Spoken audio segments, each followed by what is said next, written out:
Hello everyone.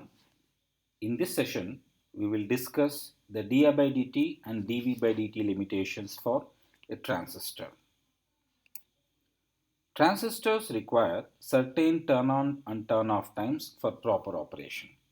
A typical voltage and current waveform for a BJT switch can be seen here. Now during the turn on, the collector current rises and the di by dt is given by the load current divided by the rise time. So we will write this as in equation 1. So the collector current is given by, the rise in collector current is given by di by dt equals to load current divided by the rise time. Now if you look at the value of IL, it is equals to ICS. So IL by TR becomes ICS by TR. We'll name it as equation 1. Now, during the turn off, the collector emitter voltage must rise in relation to the fall of the collector current. So, now coming to the dV by dt for this one. So, the dV by dt is given by Vs divided by the fall time.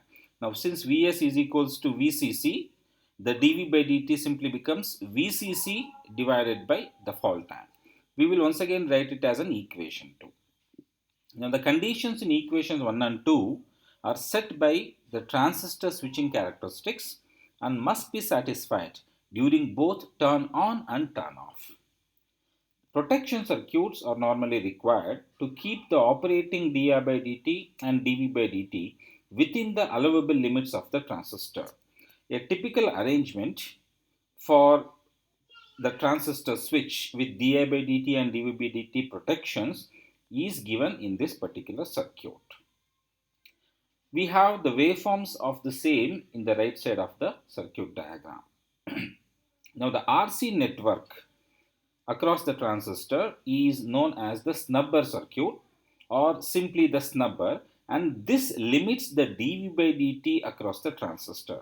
Similarly, the series inductor LS limits the dI by dt and is called as the series snubber. Now let us assume that under steady state conditions, the load current IL is freewheeling through the diode DM, which has negligible reverse recovery time. Now coming to the turn on and turn off process.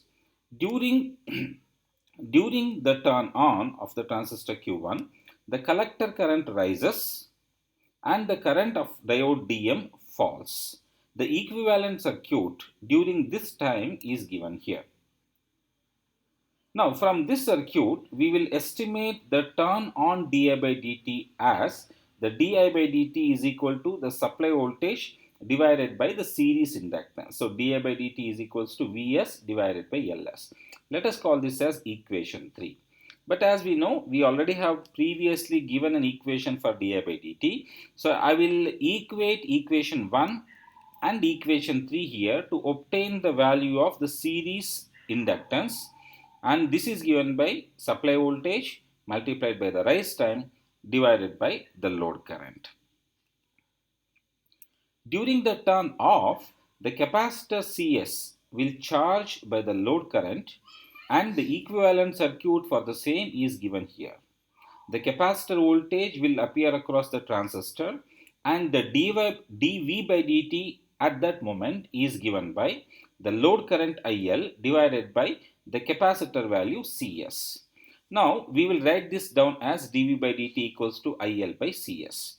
Now we already have once again previously written an equation for dV by dt, equation 2. So we will equate equation 2 and equation 5 to obtain the capacitance value, the series capacitance or the snubber capacitance value as load current multiplied by the fall time divided by the supply voltage. Once the capacitor is charged to supply voltage, the freewheeling diode will turn on due to the energy stored in the series inductance Ls, and there will be a damped resonant circuit as you can see here. The RLC circuit is normally made critically damped to avoid oscillations, and for unity critical damping, delta is set as 1, and this will yield the value of the RS, the snubber resistance, as 2 into square root of Ls divided by Cs. Coming back to the original circuitry, The capacitor Cs has to discharge through the transistor, and this increases the peak current rating of the transistor.